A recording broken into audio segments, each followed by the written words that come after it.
Hello, Impact. I hope that you are all doing well. I'm so thrilled to be able to be teaching a class this year at Impact. The title for this class is A Wise Person Listens. And so that's what we're going to talk about. We're going to be looking at a couple of scriptures. The first one's going to be out of Proverbs chapter 1 and verse 5. And I'll put this on the screen so you can read along with it. But Proverbs 1:5 says this: "Let the wise listen and add to their learning, and let the discerning get guidance." And so that's important because it's right there at the very beginning of Proverbs, right there in the first chapter. Those first 7 verses sort of act as sort of an introduction for all of the Proverbs. And so there you see the beginning part of how important listening and wisdom are in the sense that they work together. Proverbs 12:15 says this: "The way of a fool seems right to him, but a wise man listens to advice." And really, that's what the Proverbs are all about. They're all about having wisdom and choosing wisdom. You know, wisdom isn't necessarily something that you have to be born with. It's the idea that you listen and make good judgments based on what you've heard. So wisdom and listening are very closely related all throughout Scripture. And so I think it's important to discuss, what does it mean to listen?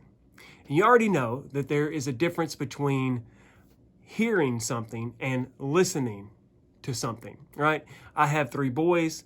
They're great, but there are times where I have to force them to do stuff. Like, for example, if I go and I say, "Boys, the room is a wreck. I need you to clean up your bedroom." All right, so if they heard me, I may go in there and I see the room, it's a wreck, and they haven't really done anything. And I say, "Boys, did you hear me?" They say, "Yeah, we heard you." I'm like, if I go back in that room 5 minutes after I told them to clean the room, and I see that it's cleaner, and they're still cleaning, and they're working, and they're putting it together, I can tell that they are then listening, because they have taken what they have heard, and they are actually acting on it. They're doing something with what they have heard. I heard somebody say, "The ear hears, but the brain listens." And I like that, because it just goes to tell you the difference between just hearing something and actually listening to something. So, listening to God can come, however, with its own set of challenges.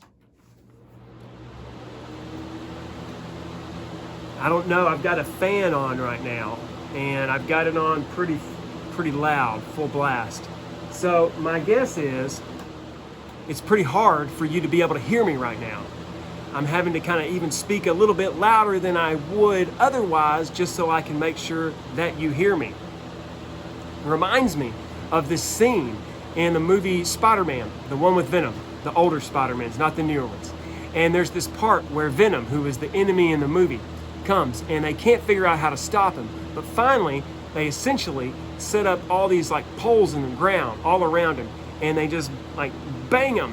And because of the noise, he can't get out. He's basically surrounded by noise, and the noise has kept him in a cage. You see how much easier it is to hear me now. I think sometimes that's the way that we are living in this world.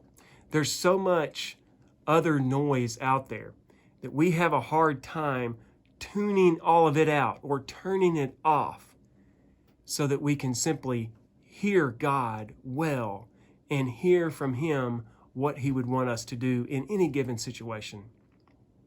And so ultimately what we find ourselves in is at times a cage of noise.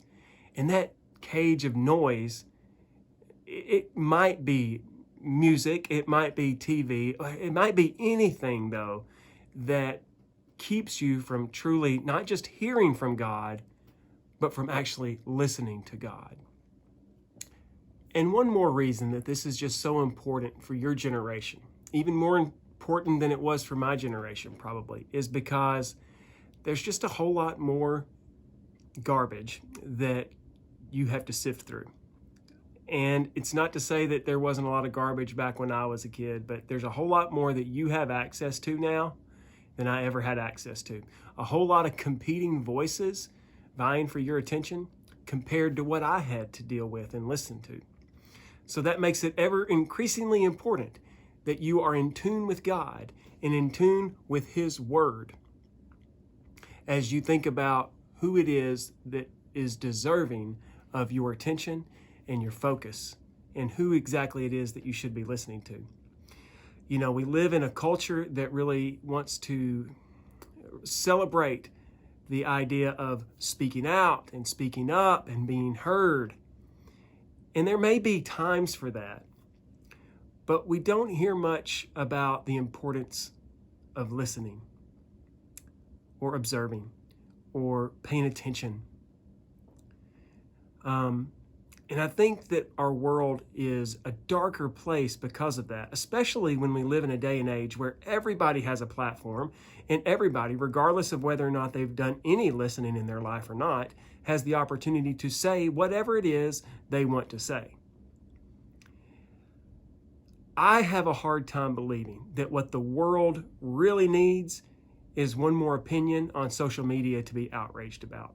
I think what the world truly needs are God's people working to bring His kingdom into this world in their own personal lives. And the only way to know how to bring about that kingdom is to be in tune with who God is and what He came to do. And of course, our best picture of what that will look like is in the life and work of Jesus. So in order to truly change the world, another message that your generation is told often, then it is going to have to come from Jesus. Not an opinion on social media, not an argument that you got in. The things that are going to change this world is when the people of Jesus begin to act and live like Jesus Himself. And so that's why it is so important for a wise person to listen. If you feel like you want to pursue wisdom, the first thing you should probably do is listen more. My grandmother used to say, God gave you 2 ears and 1 mouth because He expects you to listen twice as much as you talk. And maybe you heard that growing up as well. But if you really want to pursue wisdom, there is a connection all throughout Scripture about listening in order to become wise. So, Impact 2020, I pray that you will have the humility to pursue wisdom, and it does take humility. The idea that there is something out there that I can learn by listening takes humility. And I pray that we would all have the humility to listen and to listen well. So Impact 2020, my prayer for you is that you would be wise and listen. And I pray that you have a fantastic week. Thank you.